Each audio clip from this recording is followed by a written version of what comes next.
Hello ಕನ್ನಡಿಗ ಶರಣು ಶರಣಾರ್ಥಿ ಪ್ರೀತಿಯ ಸ್ನೇಹಿತರೆ, ಇವತ್ತಿನ ನಮ್ಮ ಒಂದು ಜಾಬ್ ಸರ್ಚ್ ಏನು ವಿಶೇಷ ಮಾಹಿತಿಯಪ್ಪ ಅಂದರೆ RDPR ಕರ್ನಾಟಕ ರಿಕ್ವೈರ್ಮೆಂಟ್ 2026. ಹೌದು ಸ್ನೇಹಿತರೆ, ಗ್ರಾಮೀಣಾಭಿವೃದ್ಧಿ ಮತ್ತು ಪಂಚಾಯತ್ ರಾಜ್ ಇಲಾಖೆಯ ಮಹಾತ್ಮ ಗಾಂಧಿ ನರೇಗಾ ಸಾಮಾಜಿಕ ಪರಿಶೋಧನಾ ಸಂಘದ ಸಾಮಾಜಿಕ ಪರಿಶೋಧನಾ ನಿರ್ದೇಶನದಲ್ಲಿ ಅಗತ್ಯವಿರುವ ವ್ಯವಸ್ಥಾಪಕರು, ಪ್ರಥಮ ದರ್ಜೆ ಸಹಾಯಕರು ಹಾಗೂ ಲೆಕ್ಕ ಸಹಾಯಕರು ಹುದ್ದೆಗಳ ಭರ್ತಿಗೆ ಅರ್ಹ ಹಾಗೂ ಆಸಕ್ತ ಅಭ್ಯರ್ಥಿಗಳಿಂದ ಅರ್ಜಿಗಳನ್ನು ಆಹ್ವಾನಿಸಲಾಗಿದೆ.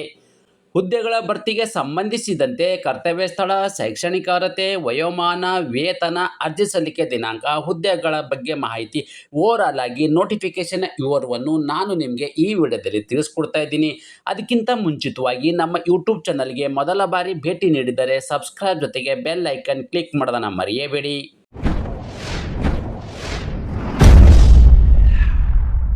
ಹುದ್ದೆಗಳ ಬಗ್ಗೆ ಮಾಹಿತಿ ನೋಡ್ತಾ ಹೋಗೋಣ ಬನ್ನಿ. ಮೊದಲನೇದಾಗಿ ನೋಡಿ, ವ್ಯವಸ್ಥಾಪಕರು, ಪ್ರಥಮ ದರ್ಜೆ ಸಹಾಯಕರು, ಲೆಕ್ಕ ಸಹಾಯಕರು ಇರ್ತಕ್ಕಂಥ ಹುದ್ದೆಗಳ ಅರ್ಜಿಗಳನ್ನು ಆಹ್ವಾನಿಸಲಾಗಿದೆ. ಕರ್ತವ್ಯ ಸ್ಥಳ ಎಲ್ಲಿಯಪ್ಪ ಅಂದರೆ ಹುದ್ದೆಗೆ ಆಯ್ಕೆಯಾದ ಅರ್ಹ ಅಭ್ಯರ್ಥಿಗಳು ಬೆಂಗಳೂರಿನಲ್ಲಿ ಅಥವಾ ಕರ್ನಾಟಕದಲ್ಲೇ ಕೆಲಸವನ್ನು ನಿರ್ವಹಿಸಬೇಕಾಗತ್ತೆ. ಅದೇ ರೀತಿ ಖಾಲಿ ಇರ್ತಕ್ಕಂಥ ಹುದ್ದೆಗಳ ಸಂಖ್ಯೆ ಎಷ್ಟು ಅಂತ ನೋಡೋದಾದರೆ ಒಟ್ಟು ಇಲ್ಲಿ 4 ಹುದ್ದೆಗಳ ಭರ್ತಿಗೆ ಅರ್ಜಿಗಳನ್ನು ಆಹ್ವಾನಿಸಲಾಗಿದೆ. ಅದೇ ರೀತಿ ಯಾವೆಲ್ಲ ಹುದ್ದೆಗಳ ಅರ್ಜಿಗಳನ್ನು ಆಹ್ವಾನಿಸಲಾಗಿದೆ, ಆ ಹುದ್ದೆಗಳ ಸಂಖ್ಯೆ ಎಷ್ಟು ಅಂದರೆ ವ್ಯವಸ್ಥಾಪಕರು ಹುದ್ದೆಗೆ 1 ಹುದ್ದೆಗಳು ಕರೆದಿದ್ದು, ಪ್ರಥಮ ದರ್ಜೆ ಸಹಾಯಕರಿಗೆ 1 ಹುದ್ದೆ ಇರತಕ್ಕಂಥದ್ದು, ಲೆಕ್ಕ ಸಹಾಯಕರಿಗೆ 2 ಹುದ್ದೆಗಳ ಅರ್ಜಿಗಳನ್ನು ಆಹ್ವಾನಿಸಲಾಗಿದೆ. ಅದೇ ರೀತಿ ಶೈಕ್ಷಣಿಕ ಅರ್ಹತೆ ಸ್ನೇಹಿತರೆ, ಮುಖ್ಯವಾಗಿರ್ತಕ್ಕಂಥದ್ದು ಏನಪ್ಪ ಅಂದರೆ ಈ ಒಂದು ಹುದ್ದೆನ ಪಡೆದುಕೊಳ್ಳಬೇಕಾದ್ರೆ ಯಾವ ಒಂದು ಕ್ವಾಲಿಫಿಕೇಷನ್ ಹೊಂದಿರತಕ್ಕಂಥ ಅಭ್ಯರ್ಥಿಗಳು ಈ ಒಂದು ಹುದ್ದೆಗೆ ಅರ್ಜಿಗಳನ್ನು ಸಲ್ಲಿಸಬಹುದು ಅಂತ ನಾವು ಮಾಹಿತಿ ನೋಡೋದಾದರೆ ಅಂಗೀಕೃತ ವಿಶ್ವವಿದ್ಯಾಲಯದಿಂದ ಪದವಿಯನ್ನು ವಿದ್ಯಾರ್ಹತೆ ಹೊಂದಿರತಕ್ಕಂಥ ಅಭ್ಯರ್ಥಿಗಳು ಈ ಒಂದು ಹುದ್ದೆಗೆ ಅರ್ಜಿಗಳನ್ನು ಸಲ್ಲಿಸಬಹುದಾಗಿದೆ. ಅದೇ ರೀತಿ ವಯೋಮಾನ ಅಂದರೆ ಈ ಒಂದು ಹುದ್ದೆಗೆ ಅರ್ಜಿ ಸಲ್ಲಿಸಬೇಕಾದ್ರೆ ಯಾವ ಒಂದು ವಯೋಮಿತಿ ಒಳಗಡೆ ಇರ್ತಕ್ಕಂಥ ಅಭ್ಯರ್ಥಿಗಳು ಈ ಒಂದು ಹುದ್ದೆಗೆ ಅರ್ಜಿಗಳನ್ನು ಸಲ್ಲಿಸಬಹುದು ಅಂತ ನೋಡೋದಾದರೆ ತಾವುಗಳು ಇಲ್ಲಿ ನೋಡಬಹುದಾಗಿದೆ. ಹುದ್ದೆ ಮತ್ತು ನೇರ ನೇಮಕಾತಿ ಅಭ್ಯರ್ಥಿಯಾಗಿರ್ಬೋದು, ವೃತ್ತಿ ನೌಕರಿಗೆ ಇರ್ತಕ್ಕಂಥ ಒಂದು ವಯಸ್ಸಿನ ಮಿತಿ ಬಗ್ಗೆ ನಾವಿಲ್ಲಿ ಮಾಹಿತಿ ನೋಡ್ತಾ ಹೋಗೋಣ ಬನ್ನಿ. ಮೊದಲನೇದಾಗಿ ಏನಪ್ಪ ಅಂದರೆ ವ್ಯವಸ್ಥಾಪಕರು ಹುದ್ದೆಗೆ ಸಂಬಂಧಪಟ್ಟ ಅಭ್ಯರ್ಥಿಗಳ ಕನಿಷ್ಠ 21 ವರ್ಷ, ಗರಿಷ್ಠ 40 ವರ್ಷ ಒಳಗಡೆ ಇರಬೇಕು. ಇದು ನೇರ ನೇಮಕಾತಿ ಅಭ್ಯರ್ಥಿಗಳಿಗೆ. ನಿವೃತ್ತ ನೌಕರರಾಗಿದ್ದರೆ 60ರಿಂದ 62 ವರ್ಷ ಒಳಗಡೆ ಇರಬೇಕು. ಪ್ರಥಮ ದರ್ಜೆ ಸಹಾಯಕ ಹುದ್ದೆಗೆ ಸಂಬಂಧಪಟ್ಟ ಅಭ್ಯರ್ಥಿಗಳಿಗೆ ನೇರ ನೇಮಕಾತಿ ಇರ್ತಕ್ಕಂಥ ಅಭ್ಯರ್ಥಿಗೆ 40 ವರ್ಷ, ಇದು ನಿವೃತ್ತ ನೌಕರರಿದ್ದರೆ 62 ವರ್ಷ ಒಳಗಡೆ ಇರಬೇಕು. ಲೆಕ್ಕ ಸಹಾಯಕರು ಹುದ್ದೆಗೆ ಸಂಬಂಧಪಟ್ಟ ಅಭ್ಯರ್ಥಿಗಳಿಗೆ ನೇರ ನೇಮಕಾತಿ ಅಭ್ಯರ್ಥಿಯಾಗಿದ್ದರೆ 40 ವರ್ಷ, ನಿವೃತ್ತ ನೌಕರರಾಗಿದ್ದರೆ 62 ವರ್ಷ ಒಳಗಡೆ ಇರ್ತಕ್ಕಂಥ ಅಭ್ಯರ್ಥಿಗಳು ಈ ಒಂದು ಹುದ್ದೆಗೆ ಅರ್ಜಿಗಳನ್ನು ಸಲ್ಲಿಸಬಹುದಾಗಿದೆ. ಅದೇ ರೀತಿ ವೇತನ ನೋಡಿ, ಆಯ್ಕೆಯಾಗಿರ್ತಕ್ಕಂಥ ಅಭ್ಯರ್ಥಿಗಳಿಗೆ ಪ್ರತಿ ತಿಂಗಳು ಸಿಗ್ತಕ್ಕಂಥ ವೇತನ ಎಷ್ಟು ಅಂತ ನಾವು ಮಾಹಿತಿ ನೋಡೋದಾದರೆ ಇಲ್ಲಿ ತಾವುಗಳು ಗಮನಿಸಬಹುದಾಗಿದೆ. ಹುದ್ದೆ ಮತ್ತು ಹುದ್ದೆಗೆ ಅನುಗುಣವಾಗಿರ್ತಕ್ಕಂಥ ವೇತನ. ಸ್ನೇಹಿತರೆ, ವ್ಯವಸ್ಥಾಪಕರು ಹುದ್ದೆಗೆ ಸಂಬಂಧಪಟ್ಟ ಅಭ್ಯರ್ಥಿಗಳಿಗೆ 28,000 ವೇತನವಿದ್ದರೆ ಪ್ರಥಮ ದರ್ಜೆ ಸಹಾಯಕರಿಗೆ ಇಲ್ಲಿ 22,000 ರೂಪಾಯಿವರೆಗೂ ವೇತನವಿದ್ದು, ಲೆಕ್ಕ ಸಹಾಯಕರು ಇರ್ತಕ್ಕಂಥವರಿಗೆ 22,000 ರೂಪಾಯಿ ಇದು ಪ್ರತಿ ತಿಂಗಳು ಸಿಗ್ತಕ್ಕಂಥ ವೇತನವಾಗಿದೆ. ಅದೇ ರೀತಿ ಆಯ್ಕೆ ವಿಧಾನ, ಇದು ಬಹುಮುಖ್ಯವಾಗಿರ್ತಕ್ಕಂಥ ಪ್ರಶ್ನೆ. ಈ ಸೆಲೆಕ್ಷನ್ ಪ್ರೊಸೆಸನ್ನು ಹೇಗೆ ಮಾಡ್ತಾರಪ್ಪ ಅಂದರೆ ಅಭ್ಯರ್ಥಿಗಳಿಗೆ ಸಂದರ್ಶನ ನಡೆಸಿ ಹುದ್ದೆಗೆ ಆಯ್ಕೆಯನ್ನು ಮಾಡಲಾಗುವುದು.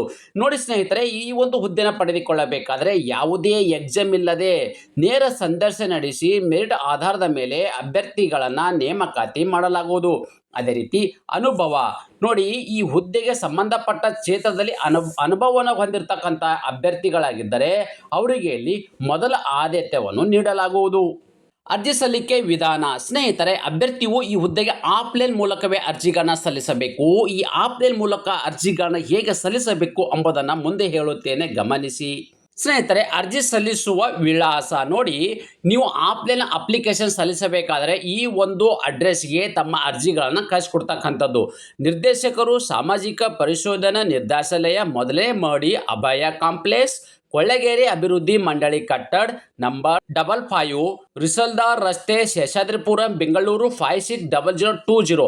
ಈ ಒಂದು ಅಡ್ರೆಸ್ಗೆ ತಮ್ಮ ಒಂದು ಅಪ್ಲಿಕೇಶನನ್ನು ಆಫ್ಲೈನ್ ಮೂಲಕ ಈ ಒಂದು ಅಡ್ರೆಸ್ಗೆ ಅರ್ಜಿಗಳನ್ನು ಸಲ್ಲಿಸಬೇಕಾಗತ್ತೆ.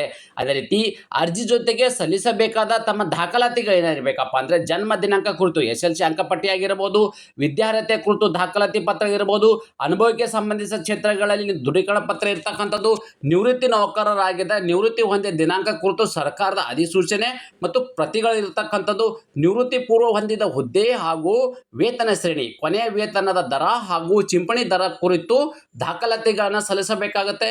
ಕಂಪ್ಯೂಟರ್ ಜ್ಞಾನದ ಬಗ್ಗೆ ಅಂಗೀಕೃತ ಸಂಸ್ಥೆಯ ದೃಢೀಕರಣ ಪತ್ರ, ಅಂದರೆ ಕಂಪ್ಯೂಟರ್ ಕೋರ್ಸನ್ನು ಮಾಡಿರ್ತಕ್ಕಂಥ ಅಂಗೀಕೃತ ದೃಢೀಕೃತ ಸಂಸ್ಥೆಯಲ್ಲಿ ಇರ್ತಕ್ಕಂಥ ಒಂದು ದೃಢೀಕರಣ ಪ್ರಮಾಣ ಪತ್ರವನ್ನು ಇಲ್ಲಿ ನೀವು ಅರ್ಜಿಗಳೊಂದಿಗೆ ಲಗತ್ತಿಸಿ ತಮ್ಮ ಅಪ್ಲಿಕೇಶನನ್ನು ಬೈ ಆರ್ಡಿನರಿ ಪೋಸ್ಟ್ ಮುಖಾಂತರನೋ ಈ ಒಂದು ಹುದ್ದೆಗೆ ಆಫ್ಲೈನ್ ಮೂಲಕ ಅರ್ಜಿಗಳನ್ನು ಸಲ್ಲಿಸಬಹುದಾಗಿದೆ.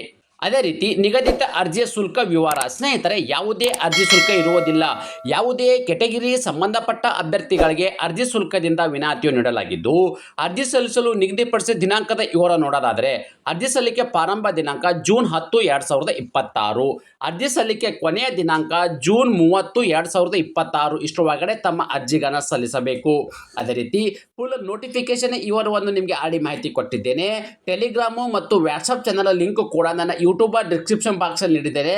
ತಾವುಗಳು ಅಲ್ಲಿಗೆ ಜಾಯಿನ್ ಆಗಿ ಅದರ ಬಲ್ಲಿರ್ತಕ್ಕಂಥ ಒಂದು ಹೆಚ್ಚಿನ ಅಪ್ಡೇಟನ್ನು ನೀವು ಪಡೆದುಕೊಳ್ಳಬಹುದಾಗಿದೆ. ಸ್ನೇಹಿತರೆ, ನಿಮಗೆ ಮೊದಲೇ ಹೇಳಿದ ಹಾಗೆ ಈ ಥರದ ಒಂದು ಅಪ್ಲಿಕೇಶನ್ ಫಾರ್ಮ್ಯಾಟ್ ಇರಲಿದೆ. ನಿಮ್ಮದು ಒಂದು ಫೋಟೋನ ಹಾಕಬೇಕಾಗಿದೆ, ಅರ್ಜಿದಾರರ ಹೆಸರು, ದಿನಾಂಕ ಮತ್ತು ಯಾವ ಒಂದು ಕಾಲೇಜಲ್ಲಿ ನೀವು ಡಿಗ್ರಿನ ಮಾಡಿದ್ದೀರಿ, ಓಕೆ, ಅಲ್ಲಿರ್ತಕ್ಕಂಥ ಅಂಚೆ ವಿಳಾಸ ಆಗಿರ್ಬೋದು, ಮೊಬೈಲ್ ನಂಬರ್ ಆಗಿರ್ಬೋದು ಮತ್ತು ದೈಹಿಕ ಸಾಮರ್ಥ್ಯದ ಪ್ರತಿಗಳನ್ನು ಲಗತ್ತಿಸಬೇಕಾಗತ್ತೆ. ಓಕೆ, ಈ ಥರ ಇರ್ತಕ್ಕಂಥ ಒಂದೇನು ಅಪ್ಲಿಕೇಶನ್ ಏನಿದೆ, ಈ ಒಂದು ಅಪ್ಲಿಕೇಶನ್ ಸರಿಯಾದ ರೀತಿಯಲ್ಲಿ ಫಿಲ್ ಮಾಡಿ ನೀವು ನಾನು ಹೇಳಿದ ಒಂದು ಅಡ್ರೆಸ್ಗೆ ತಮ್ಮ ಈ ಒಂದು ಅರ್ಜಿಗಳೊಂದಿಗೆ ನಿಮ್ಮ ದಾಖಲಾತಿಗಳನ್ನು ಆಫ್ಲೈನ್ ಮೂಲಕ ತಮ್ಮ ಅರ್ಜಿಗಳನ್ನು ಪೋಸ್ಟಲ್ ಆರ್ಡರ್ ಮುಖಾಂತರ ಅರ್ಜಿಗಳನ್ನು ಸಲ್ಲಿಸಬಹುದಾಗಿದೆ. ಅದೇ ರೀತಿ ನಾನು ಕೊಟ್ಟಿರ್ತಕ್ಕಂಥ ಉದ್ಯೋಗ ಮಾಹಿತಿ ನೀವು ಇಷ್ಟಪಡುತ್ತೀರಿ ಎಂದು ಭಾವಿಸುತ್ತೇನೆ. ಈ ಉದ್ಯೋಗ ಮಾಹಿತಿ ನಿಮಗೆ ಇಷ್ಟವಾದರೆ ನಿಮ್ಮ ಫ್ಯಾಮಿಲಿಗೂ ಫ್ರೆಂಡ್ಸ್ಗೂ ಶೇರ್ ಮಾಡೋದನ್ನು ಮರೆಯದಿರಿ. ಧನ್ಯವಾದ.